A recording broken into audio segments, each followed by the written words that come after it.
This is a summary of Chapter 9 of Lord of the Flies, and I'll be honest with you, it's probably one of the most gruesome and heart-wrenching chapters, so be prepared to read some really shocking stuff just because it's a character you might not have expected this to happen to, and it's the way it happens is shocking. So after the death of the sow, the female pig, the entire island is kind of reeking with a sense of doom. We left with Simon looking at this pig who speaks, or the pig's head, and it's speaking to him, and he's being warned that doom and heartache is going to take place.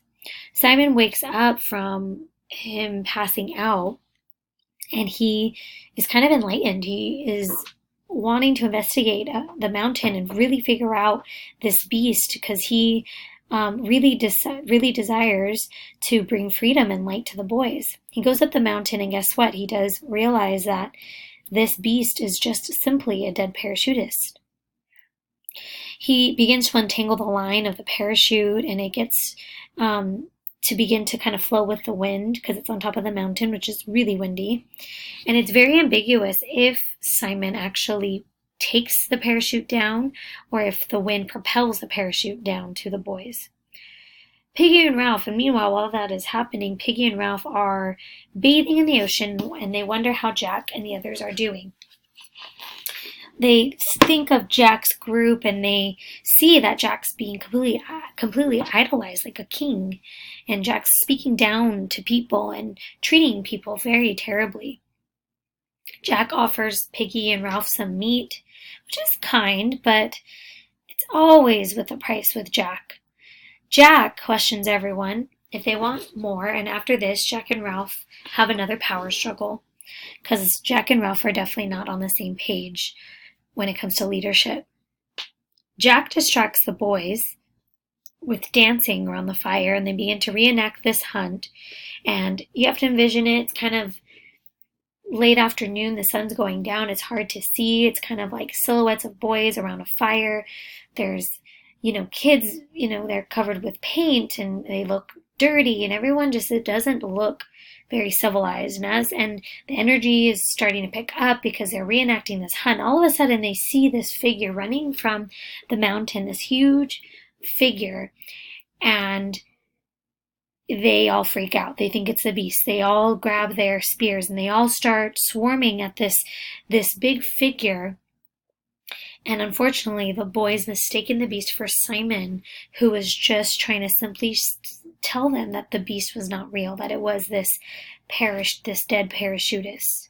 And the boys end up killing Simon. So, some of you may be like, why are we reading this, Mrs. Cancia? Why?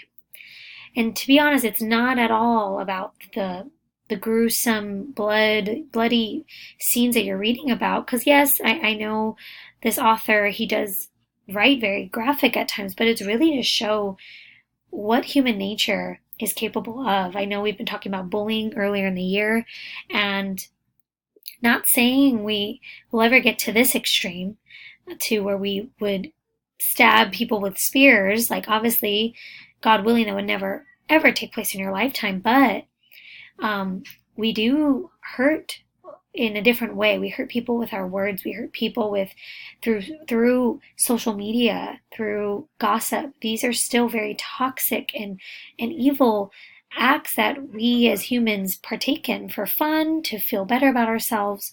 So keep in mind that as we continue to investigate this anti-bullying campaign, that you begin to connect the content in Lord of the Flies to what you guys all deal with, with bullying in our school. Not that it happens a lot at Southlands, but you saw that video earlier in the year with the public school system of a student that is dealing with brain damage due to bullying. So we know in our culture this is very prevalent.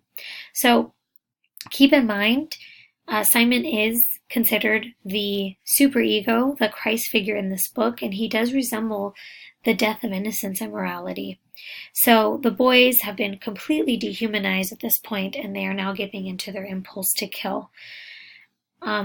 please read this chapter. I know it may be hard to read at times, but I promise you, I'm having you read this to really get clear of human nature not connected to Christ, not connected to love. And we all want to switch and position ourselves under God's love, right? So we're going to talk more about this tomorrow. All right. Thank you and have a great day.